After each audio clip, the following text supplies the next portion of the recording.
Hello बच्चों, नमस्ते। कैसे हो आप सभी? बहुत अच्छे होंगे और आई होप आप सबकी पढ़ाई भी बहुत अच्छी चल रही होगी। तो आज हम यहाँ पर पढ़ने वाले हैं Bihar board 12th class Hindi. तो आ जाइए फटाफट जल्दी से। उससे पहले देख लीजिए यहाँ पर कि ये है हमारा फोर्थ चैप्टर का फर्स्ट लेक्चर करने वाले हैं। और फर्स्ट लेक्चर में हम अर्धनारीश्वर लिखा गया है। लेखक हमारे जो है रामधारी सिंह दिनकर जी है और आज हम उनका जीवन परिचय पढ़ने वाले। तो देखिए यहाँ हम पढ़ने वाले हैं अर्धनारीश्वर, और अर्धनारीश्वर के जो लेखक है रामधारी सिंह दिनकर जी, उनका आज हम यहाँ जीवन परिचय पढ़ेंगे। और जीवन परिचय में देखिए उनके जन्म का विवरण है, उनकी मृत्यु का, उनके माता पिता, उनकी शिक्षा दीक्षा, जो उनको सम्मान मिला या जो उनकी कृतियाँ थी, वो सारी चीज़ें हम यहाँ पर देखेंगे। थोड़ा सा मुझे लग रहा है कट रहा है ना, इसको थोड़ा सही कर देते, 1 मिनट। ठीक है, यहाँ से सही रहेगा ये। ओके, अब थोड़ा सही दिख रहा होगा आप सबको। अब क्लियर दिख रहा है ना? मुझे भी थोड़ा कटा कटा सा दिख रहा था थोड़ा। ठीक है, ओके। तो शत प्रणाम करती हूँ रामधारी सिंह दिनकर जी को।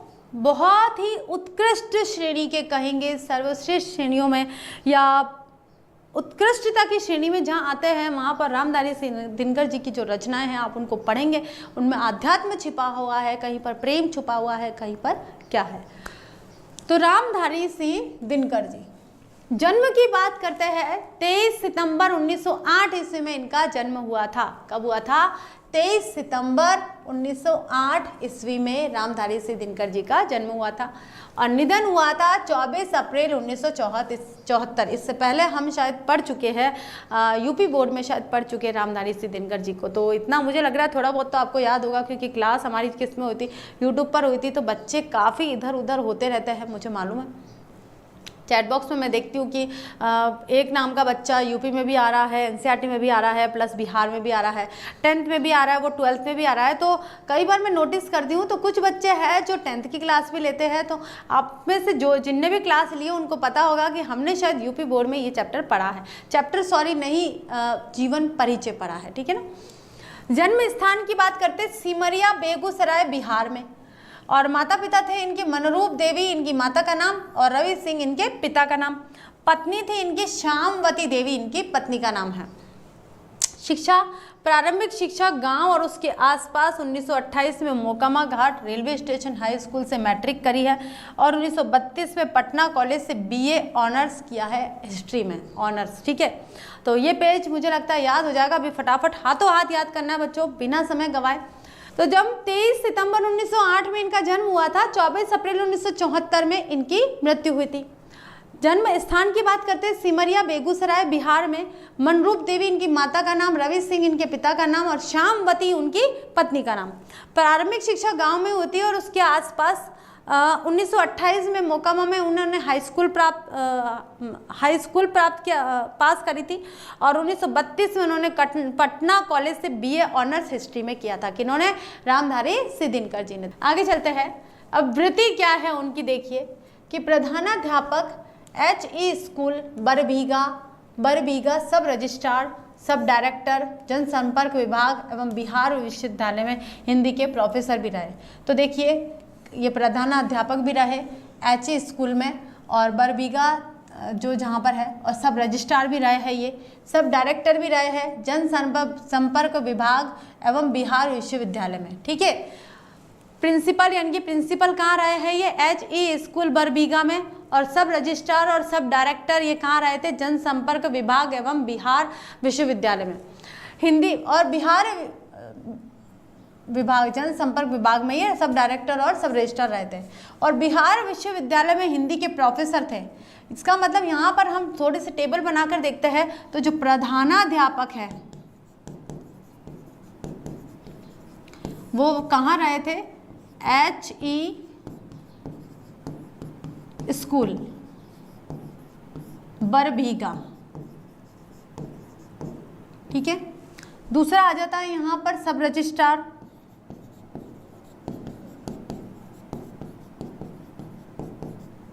और सब डायरेक्टर।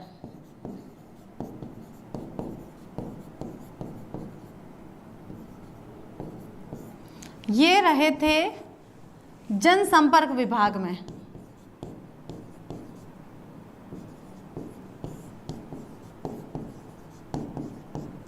ठीक है। उसके बाद आ जाता है हिंदी के प्रोफेसर,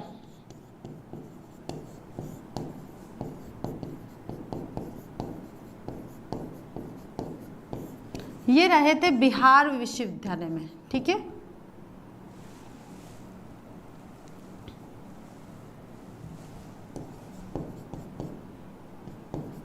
बिहार विश्वविद्यालय में। हो गया क्लियर? अब याद हो जाएगा आपको, ये 1 नंबर है, ये दोनों 2 नंबर पे आ गए और ये तीसरा नंबर है। क्लियर हो गया?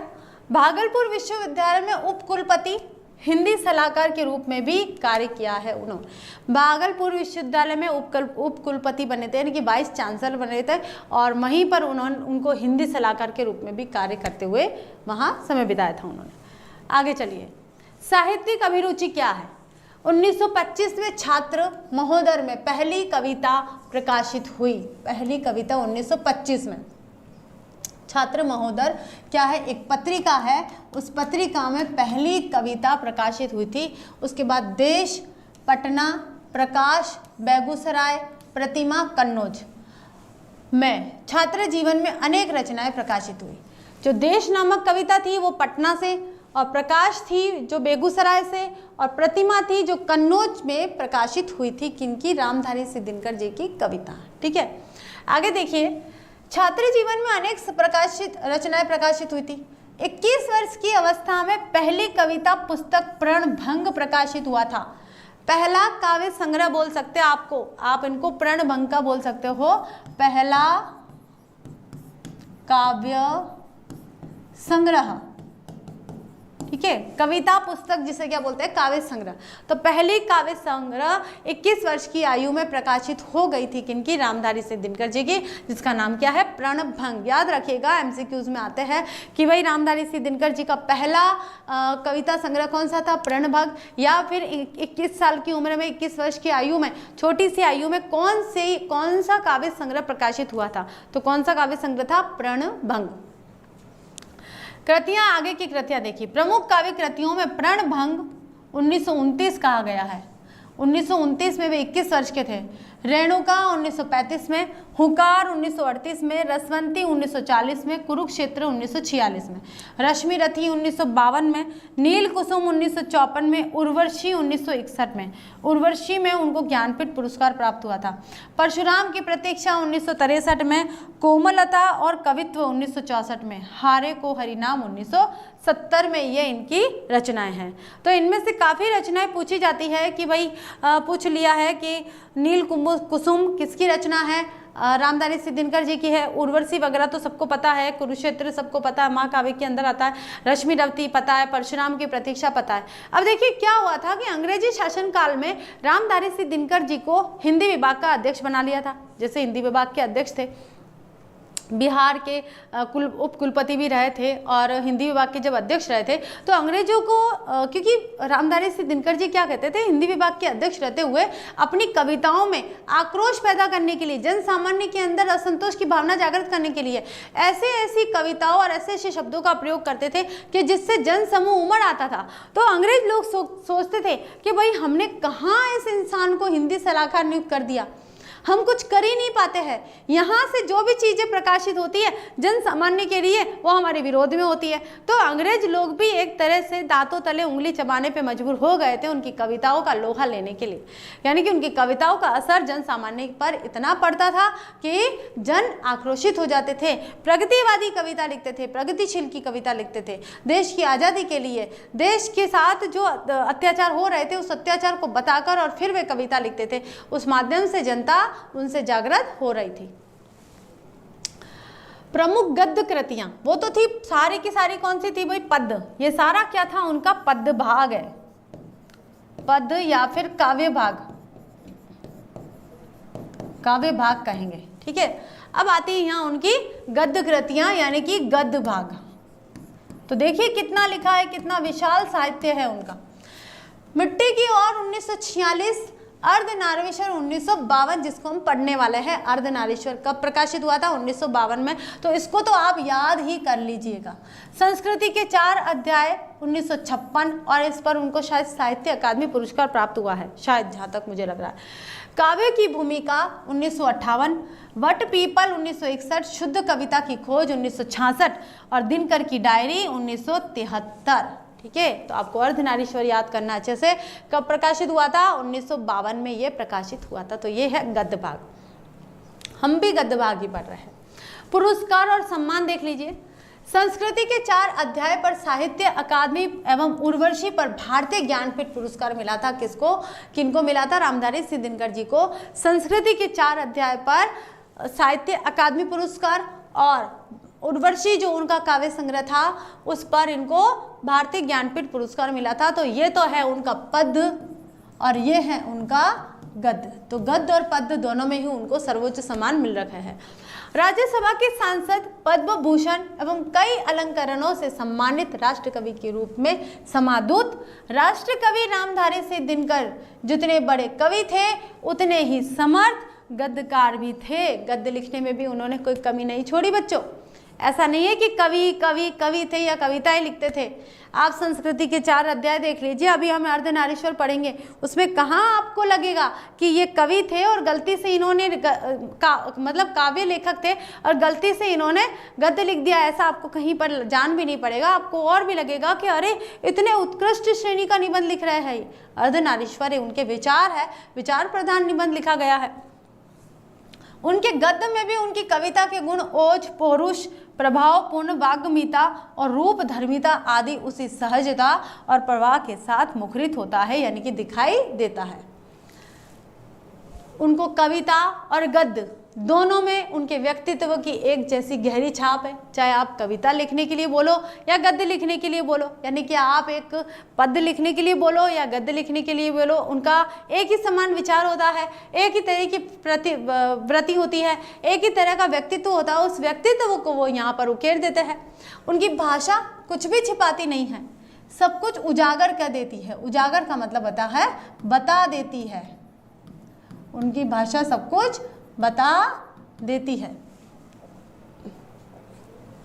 अब ये पाठकों, श्रोताओं की ग्रहणशीलता, यानी कि पाठक और श्रोता जो है वो किस प्रकार से ग्रहण करते हैं, ये उन पर डिपेंड करता है कि जो पाठक है, पढ़ने वाले और सुनने वाले जो लोग हैं, वो कैसे उसको ग्रहण कर रहे हैं, क्या पा रहे हैं।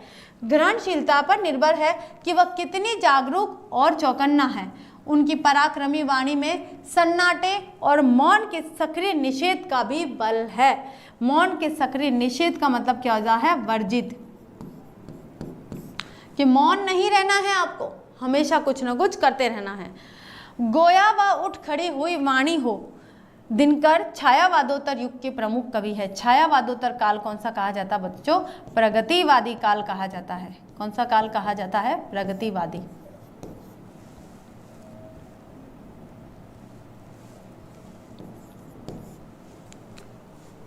ठीक है, तो दिनकर कौन से काल के कवि है? छायावादोत्तर काल बोल सकते हो आप या प्रगतिवाद काल भी कह सकते हो। ठीक है, आगे देखिए। वे भारतेंदु युग से प्रवाहमान राष्ट्रीय भावधारा के एक महत्वपूर्ण आधुनिक कवि हैं। भारतेंदु युग से उन्होंने लिखना प्रारंभ कर दिया था, थोड़ा थोड़ा, लेकिन चर्चा में नहीं आए थे। फिर आया भाई द्विवेदी युग, तो उस समय भी भारतेंदु युग के कवि थे, यानी कि जन्मे थे उस समय। फिर आया द्विवेदी युग। द्विवेदी युग में उन्होंने थोड़ा शुरुआत करी, कुछ बचपन में शुरुआत करी। उसके बाद आया भाई छायावाद युग। छायावाद युग में भी उन्होंने काफ़ी कुछ लिखा, लेकिन उनका जो नाम रोशन हुआ है वो छायावादोत्तर युग में हुआ है। छायावाद के बाद का समय माना जाता है। उस समय उन्होंने बहुत सी ऐसी रचनाएं लिखी जिनके कारण उनका नाम यहाँ प्रसिद्ध हो गया। तो वे भारतेंदु युग से प्रवाहमान राष्ट्रीय भावधारा के एक महत्वपूर्ण आधुनिक कवि है। कविता लिखने की शुरुआत उन्होंने 30 के दशक में ही कर दी थी, किंतु अपनी संवेदना और भावबोध से वे चौथे दशक के प्रमुख कवि के रूप में ही पहचाने गए। 1930 में मतलब उन्होंने शुरू कर दिया था, लेकिन 1940 में उनका नाम प्रसिद्ध हुआ। ठीक है, शुरुआत यहाँ पर कर दी थी 1930 में। यहाँ हम शुरुआत की बात करते हैं, और जो प्रसिद्धि मिली है वो उनको 1940 के आसपास मिली, लगभग बोलेंगे हम, इसको फैक्ट नहीं बोलेंगे। उन्होंने प्रबंध काव्य, मुक्तक काव्य, गीत प्रगीत, काव्य नाटक इत्यादि अनेक काव्य शैलियों में सफलतापूर्वक उत्कृष्ट रचनाएं प्रस्तुत की है। चाहे प्रबंध काव्य हो, चाहे मुक्तक काव्य हो।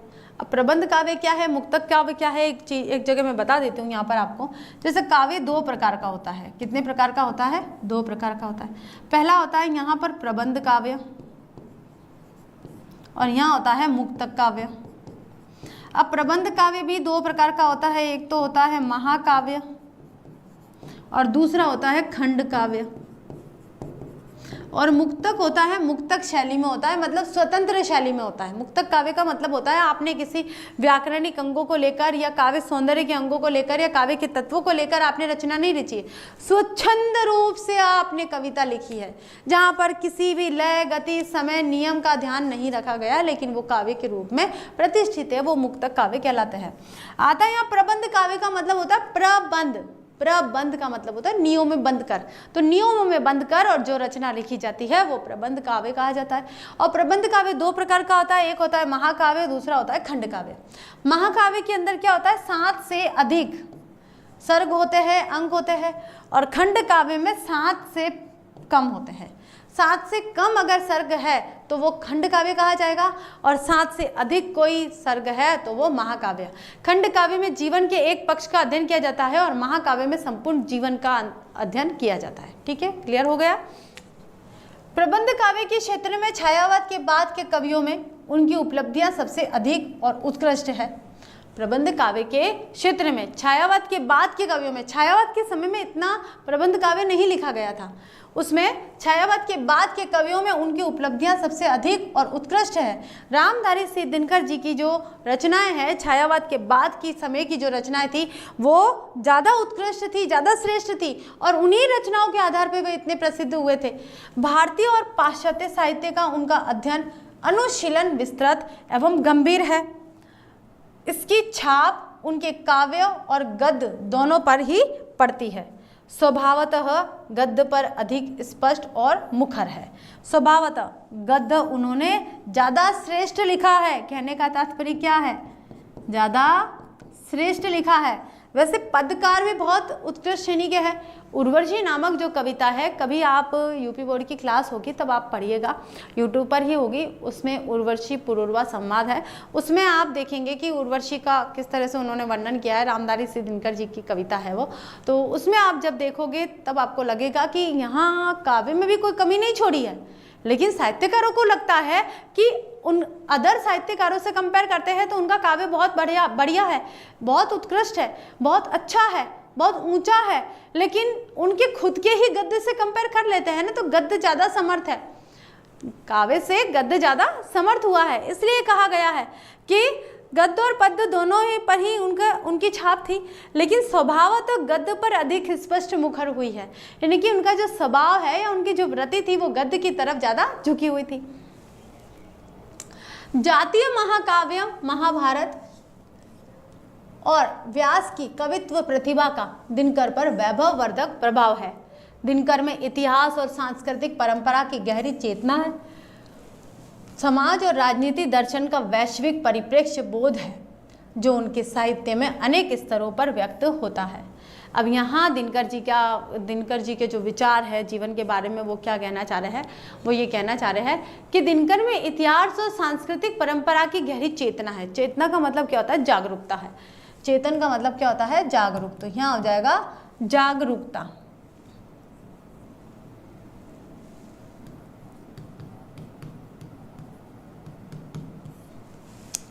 दिनकर में इतिहास और सांस्कृतिक, यानी कि इतिहास क्या था और हमारी संस्कृति क्या थी, तो इन सांस्कृतिक और ऐतिहासिक विचारों के प्रति उनकी जागरूकता ज़्यादा थी।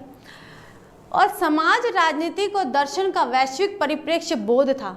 समाज क्या है, समाज के ऊपर, या राजनीति क्या है, या दर्शन क्या है, इस विषय पर उनको वैश्विक यानी कि विश्व स्तर पर ज्ञान था, बहुत अच्छा ज्ञान था इस पर भी उनका, जो उनके साहित्य में अनेक स्तरों पर आपको देखा जाता है। देख सकते हो कि विश्व के सामाजिक क्षेत्र के बारे में भी जानते थे, वैश्विक जो राजनीति थी उसके बारे में भी जानते थे, जो दर्शन साहित्य था उसके बारे में भी जानते थे। तो अध्यात्म और दर्शन कहीं ना कहीं घुलकर उनकी रचनाओं में हमें देखने को मिलता है। गद्य के क्षेत्र में दिनकर ने अनेक उल्लेखनीय कृतियाँ दी है जो अनेक अर्थों में उनके युग की उपलब्धि भी मानी जा सकती है। कि गद्य के क्षेत्र में उन्होंने कई प्रकार की रचनाएं दी है। कौन कौन सी दी है बच्चों, हम एक बार देख लेते हैं वापस से। देखिए, मिट्टी की ओर, अर्धनारीश्वर, संस्कृति के 4 अध्याय, काव्य की भूमिका, वट पीपल, शुद्ध कविता की खोज और दिनकर की डायरी। ठीक है, ये उनकी गद्य की श्रेष्ठ कृतियां थी। अब इन श्रेष्ठ कृतियों, ये जो श्रेष्ठ कृतियां थी, उन कृतियों से उनकी उपलब्धि ज्यादा मानी जाती है। काव्य चिंतन, संस्कृति चिंतन, भाषा चिंतन, काव्य का चिंतन करना, संस्कृति का चिंतन करना, भाषा का चिंतन करना, समाज का चिंतन करना आदि को लेकर उनके गद्य लेखन को अनेक कोटियां बनती है। कोटियां यानी कि अनेक श्रेणियां, उनके गद्य लेखन की अलग अलग श्रेणियां हैं, अलग अलग कैटेगरी में डिवाइड कर दिया है उनकी गद्य लेखन की रचनाओं को। आगे देखिए बच्चों, उनके गद्य में विषय वस्तु, शैली, विधा, गद्य रूप की दृष्टि से पर्याप्त वैविध्य है। वैविध्य का मतलब होता है विभिन्नता, कि उनके गद्य में विषय वस्तु है, शैली है, विधा है और गद्य रूप है। अब देखिए क्या है, विषय वस्तु में उन्होंने टॉपिक कौन कौन से ले लिए भाई, उनकी जो शैली है, टेक्निक है, वो किस प्रकार की है, कौन कौन सी विधाओं में लिखा है, कहानी लिखी है, निबंध लिखा है, नाटक लिखा है, संस्मरण या रिपोर्टाज, क्या लिखा है भाई, या डायरी लिखी है, या गद्य रूप की दृष्टि से पर्याप्त विभिन्नता है, बहुत अलग अलग तरह का उन्होंने गद्य लिखा है। सामान्यतः उनका साहित्य, विशेषकर गद्य साहित्य, संबोधित साहित्य है। लेखक जानता है कि वह किन के लिए लिख रहा है, उसकी रचनाएं उस तक मन चाहे रूप में संप्रेषित हो जाती है। स्वभावतः दिनकर के साहित्य में एक प्रत्यक्षता और गर्माहट है, कि जो दिनकर जी है वो जानते थे कि मैं जो लिख रहा हूँ वो किसके लिए लिख रहा हूँ, जन सामान्य के लिए लिख रहा हूँ, और जन सामान्य तक ये पहुँच जाएगी, जिनको मैं बताना चाहता हूँ, ये जो विचारधारा मेरी है, जो मेरे विचार है वो मैं जिन तक पहुँचाना चाहता हूँ वो वहाँ तक पहुँच जाएंगे। तो ये विश्वास था उनको। और उनके गद्य साहित्य में जो भी उनका साहित्य है उसमें प्रत्यक्षता है, आप वास्तविक तौर पर ऐसे विचार देख सकते हो, और गर्माहट है, कहीं ना कहीं भावुकता भी है। आगे देखिए बच्चों, यहाँ उनका प्रसिद्ध निबंध, अब आता है हमारा पाठ परिचय, यहाँ लिख लेते हैं हम पाठ परिचय, कि यहाँ उनका प्रसिद्ध निबंध अर्धनारीश्वर प्रस्तुत है। अर्धनारीश्वर भारत का एक मिथकीय प्रतीक है। मिथकीय प्रतीक यानी कि कहीं सुनी बातें हैं। कहीं सुनी बातें क्या है कि शिव कैसे थे भाई, अर्धनारीश्वर थे, शिव और पार्वती दोनों एक में ही समाहित थे। कहते हैं ना हम कि अर्धनारीश्वर क्या है, नारीश्वर का मतलब होता है आधा नर है और आधा नारी है, तो आधा तो नर है, ईश्वर है, और आधी नारी है, तो ऐसा स्वरूप बताया गया है। मिथकीय यानी कि कहीं सुनी बातों का प्रतीक है, जिसमें दिनकर अपना मन चीता आदर्श निरूपित होते देखते हैं। और जब वे इस निबंध की रचना करते हैं, जब इस निबंध को लिखते हैं, तब ये समझते हैं कि मेरा जो मन चीता, मेरे मन के अंदर जो भी विचार विमर्श हो रहे थे, जो विचारधारा उमड़ रही थी, उसको मैंने निरूपित किया है। यह उनका प्रिय प्रतीक है, जो प्राय उनके काव्य और गद्य साहित्य में प्रत्यक्ष और परोक्ष रूपों में व्यक्त होता और काम करता दिखलाई पड़ता है। जीवन भर यह दिनकर का उपास्य आदर्श बना रहा। कौन सा? अर्धनारीश्वर। वे अर्धनारीश्वर को ही पूजते थे। उपास्य का मतलब क्या होता है? पूजा के योग्य।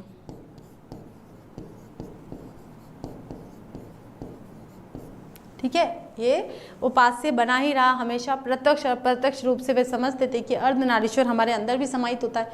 जो भी मानव है वो सब अर्धनारीश्वर के रूप में ही है, तो वो अर्धनारीश्वर के ही जीवन भर उपासना करते थे। उनको संवेदना, भावबोध और काव्य संस्कार पर इतना गहरा असर नहीं है।